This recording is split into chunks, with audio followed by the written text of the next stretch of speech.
गाइजहरु स्वागत छ मेरो अर्को ब्लगमा। आज चाहिँ हामी टक्कसँगले दाजुको नयाँ गाडीमा घुम्न जाँदैछु। हेलो हेलो, हाम्रो हेरी दाजु हुनुहुन्छ अगाडि। ल अब म छिरे। ल हाम्रो कालको दोस्त हुनुहुन्छ। ल ल ल ल दाजुहरूलाई स्वागत छ नयाँ गाडीमा। ल हाम्रो स्टार्ट भयो। काकी बस दादा हुनुहुन्छ हाम्रो भिडियो बडी लाउनु मेरो लाउनुहुन्छ। ठिक छ। यता हाम्रो ड्राइभर हुनुहुन्छ हेरी दाजु, उहाँको गाडी हो त्यो चाहिँ। यता हाम्रो सौयता हो। शिवाल म ल हामी चाहिँ आज दाजु गाडीमा उद्घाटन हुँदैछ। आजको हाम्रो यात्रा कता रहेछ हेरेन दाजु? जोङथेहाङरोङ। ल आजको हाम्रो चाहिँ राजाको के पो हेर्नु जाँदैछौँ? सेजोङ राजाको चिहान। सेजोङ राजाको चिहान हेर्न गइरहेछौँ है गाइजहरू। यो हाम्रो चाहिँ बाहिरबाट यस्तो देखिन्छ, दामी देखिन्छ। अब हाम्रो यात्रा सुरु भइरहेछ। ठिक छ नि भइसक्यो। आनन्द दाजु अब हाम्रो कति मिनट टाइम, कति घन्टा लाग्छ? 1 घन्टा लाग्छ बाबु। 1 घन्टा। आज हामी धेरै नै टाढा जाँदैछौँ। कुन ठाउँ हो? ठाउँको नाम यो जुसी। यो जुसी। हामी त अस्ति पिकनिक गर्छौँ स्पोर्ट। यो गाडी किन्नु भएकोदेखि फर्स्ट लङ रुटै यही होला होइन?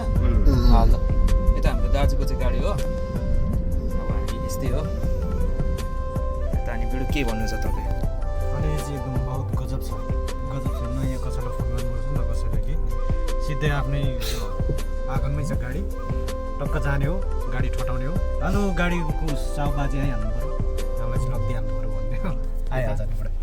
अनि चट्टा जाने हो, अनि फोन हेलो आने घाँस्यो, अदिस्यो, पाली बस्यो, सिनुवा सानो भनिराख्नु पर्दैन कि। भनेपछि हामीलाई एकदम सुविधामाथि सुविधा। धेरै विकास भइसक्यो। ओके। यतिको विकास अब हाम्रो दाजुलाई कस्तो फिल भइरहेछ नयाँ गाडीमा? अब तपाईँलाई अब आफ्नै गाडीमा यसरी घुम्नु पाउँदाखेरि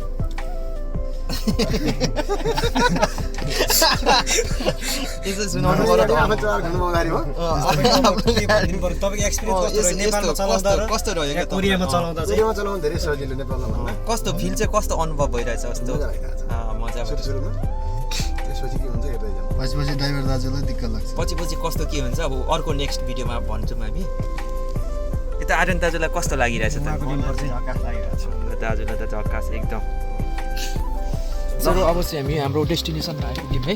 अब त्यो टक्क हामी घुमेर हाम्रो दाजुलाई धेरै धेरै धन्यवाद यहाँसम्म ल्याइदिनु भयो। उहाँको गाडी लुक्स हेर्नु सक्नुहुन्छ।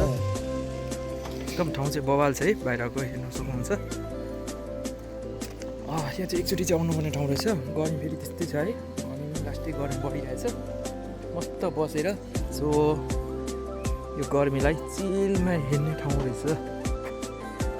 सेजुङ थेवाङयक्साम वागवान रहेछ यो किङको, सेजुङ राजाको समाधि स्थल। गाइड्सहरू भित्र हामी चाहिँ उयो रहेछ सङ्ग्रहालय हेऱ्यौँ राजा सेजुङको। त्यसपछि अब हामी चाहिँ समाधि स्थल जाँदैछौँ। यहाँ चाहिँ कोरियनहरू पनि पुरै आइरहेको भएको छ हेर्नुलाई।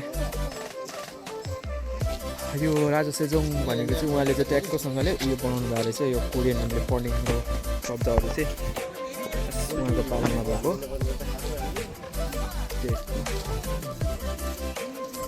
घाम चाहिँ एकदम लागिरहेछ। अब हामी भित्र समाधि स्थल जाँदैछौँ। टिकट काट्नुपर्ने रहेछ यता काउन्टरमा चाहिँ। खास एरिया चाहिँ यस्तो छ।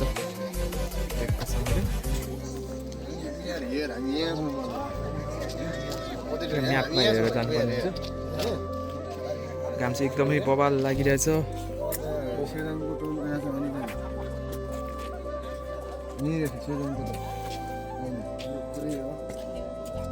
ल अब टिकट काटेर छिरौँ। ल फाइनली हामीले चाहिँ टिकट पनि लिइसक्यो। अब हामी जाँदैछौँ राजा समाधि स्थल। जाउँ के स्क्यान गर्नु अरे? ल जाउँ। ल हाम्रो स्क्यान भइसक्यो। कस्तो मस्त घाम चाहिँ एकदमै बबाललाई लागिरहेछ टाउको दुखिरहेछ सुमरिया बा पानी सानी लिएर आउनु पर्थ्यो यार साथीहरू हो साथीहरू ओहो बबाल रहेछ यता फेरि हाम्रो भ्लगर हुनुहुन्छ मिस्टर आर्यन दाजु उता हाम्रो बेडु दाजु चिनिहाल्नु हामी चाहिँ भित्र आइपुग्यौँ गर्मी फेरि लास्टै भयङ्कर लागिरहेछ त्यही भएर मैले चाहिँ सर्ट फुकालेर फेरि छाता बनाइदिइरहेछ तपाईँले के भन्नु छ त नि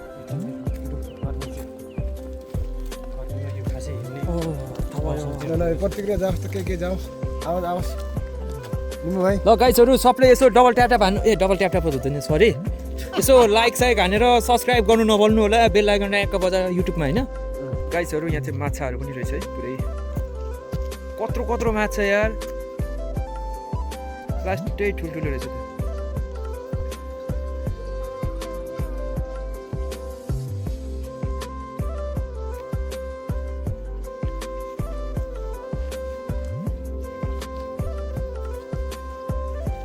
ल हामी चाहिँ अब जाँदैछौँ उता त्यो बाटोमा चाहिँ मेन बाटोमा चाहिँ एकदम गर्मी रहेछ घाम लागिरहेछ अनि हाम्रो चाहिँ फेरि छाता छाता केही छैन नि त सो हामी चाहिँ यता शीतल शीतल बाटो हिँड्दैछौँ जाने चाहिँ सल्लाह भयो यता छारीतिर अनि गर्मी चाहिँ एकदम डेन्जर लागिरहेछ तपाईँहरू आउनुभयो भने चाहिँ यसो यो ठाउँतिर आउनुभयो भने चाहिँ यसो छाता चाहिँ लिएर आउनु होला किनकि छाता ल्याएर चाहिँ एकदम बेस्ट हुन्छ गर्मीमा एकदम पोल्ने हामी चाहिँ समाधि स्थल आइपुग्यौँ यो माथि देखिराख्नु भएको छ त्यो चाहिँ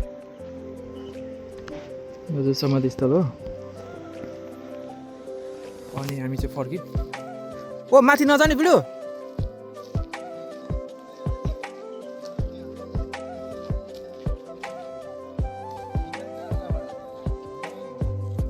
त्यही हिँड्नु मात्रै लफडा अरे यो चाहिँ समाधि स्थलको मुनि हो माथि चाहिँ हो निचे हो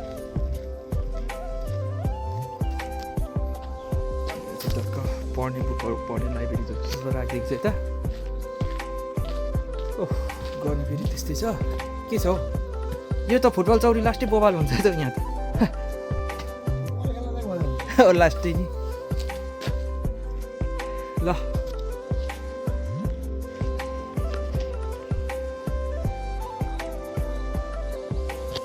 गाइजहरू आज चाहिँ हामी राजा सेजोङको उहाँको समाधि स्थल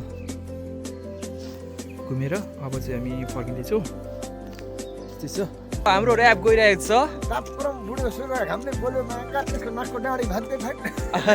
बगाल यो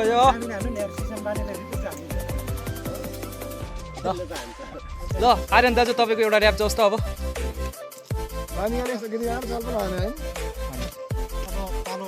अब पारो आर्यन दाजुकोतिर यो भिडियो ल एउटा भिडियोको पालो ल अब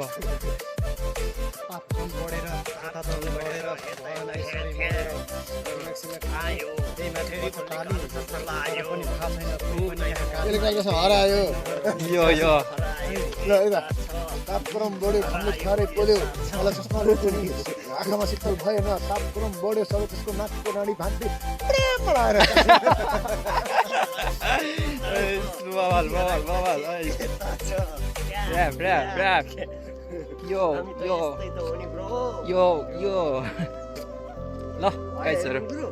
ल गाइजहरू अब चाहिँ हामी माथि सेजोङ राजा सेजोङ उहाँको चाहिँ समाधि स्थल पुगेर आइसक्यौँ र यता चाहिँ छ के भन्छ सङ्ग्रहालय त्यो पनि हेरिसक्यौँ र अब चाहिँ हामी फर्किने तर्खरमा छौँ अनि हेऱ्यौ त तिमीले समाधि स्थल आजको भ्यान्सकी पुस टिकटक पनि बनाउँदैन ल अब चाहिँ हाम्रो लगभग पिडो चस्मा हराएर कस्तो लागिरहेछ बिलको चाहिँ चस्मा हराइरहेछ है कालो चस्मा बिडुको तर दान भएर पनि कोही कोही चाहिँ फेरि आफै रिटर्न पनि हुन्छ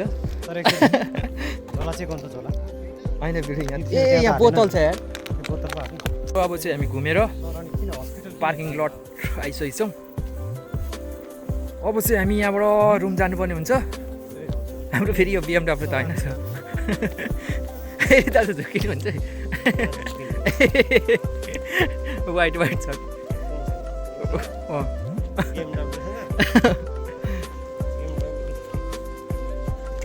अनि आर्यन दाजु कस्तो लाग्यो तपाईँलाई आज हाम्रो ऐतिहासिक ठाउँ राजा सेजोङ समाधि स्थल गर्नु भयो है पसिना आयो घामले डढियो अरू त के हुन्छ अब तपाईँहरू आउनुहुन्छ भने चाहिँ एउटा छाता लिएर आउँदा बेटर हुन्छ है यसो घुम्न आउनुहुन्छ भने अब हामी चाहिँ जानुपर्ने हुन्छ है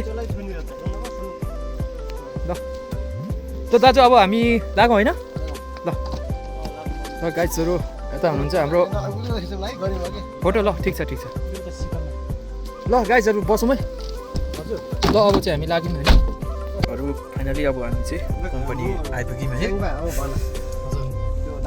एउटा एकसँगले चाहिँ कम्पनी आइपुग्यौँ अब चाहिँ हामी अर्को भ्लगमा भेटौँला कस्तो लाग्छ तपाईँहरूलाई भ्लग यसो के भन्छ सल्लाह सुझाव दिनु होला नेक्स्ट गाइसहरू नेक्स्ट भ्लगमा अर्को भ्लगमा ओके बाई बाई